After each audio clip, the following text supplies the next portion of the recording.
everybody, this is Tony Callis. I'm over at LN Engineering, and I just want to show you a little bit about what we do to the race cars. These are Toyota, well really they're GR Supras, built by GR in Austria. And just to be honest with you, what they are is they're called Toyotas, but they're really BMWs. Toyotas did some design work with BMW and they collaborated, and really what these are BMWs. They've got KW shocks and a few really cool things, like there's just no wiring harness in the car. That's from the factory. It's all aftermarket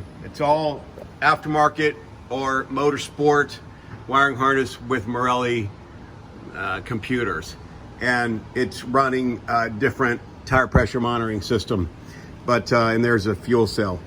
So basically after every event, what we do is we pick up the car, we take off the wheels, we pull out the wheelhouse liners, which I haven't done yet, and we blow all the rubber debris off the car. And at that time, due to a very, very good visual inspection, and if there's anything going on, usually we catch it at that time. We pull the air filters out. I'm saying air filters because we have two cars. We pull the air filter out, and I'll show you that. And we have that clean, we clean that and we put it back in. We change the engine oil, cut the engine oil filter open, and send the oil analysis over, a used oil analysis, to Speed Diagnostics. Here I've pulled the caps off, the coolant caps for the low temperature and high temperature systems. And I'm checking that. But yes, cutting the engine oil filter open, running a magnetic drain plug from LN Engineering, and getting the used oil analysis at Speed Diagnostics are all critical.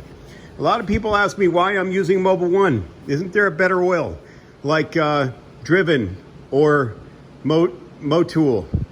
Driven is probably my top brand, something that I choose over everything. But in this case, this is what I need to run. This is what Toyota says to run. It's what they recommend. We're gonna follow suit. Second car, number 43. You can see the VIN number here.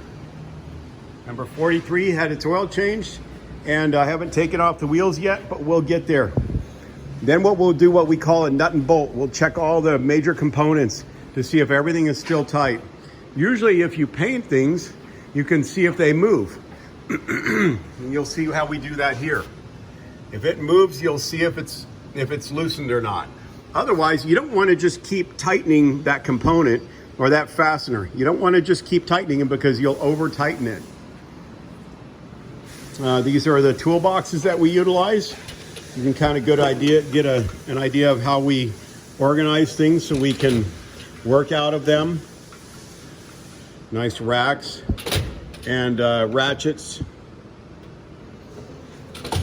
A lot of race teams don't even carry that many. They only carry what they need, but I'm kind of a stickler for things of having what we need. Alrighty, well, I hope that helps you guys some, and let me know if you have any questions, and we'll talk soon. Thank you for listening and watching.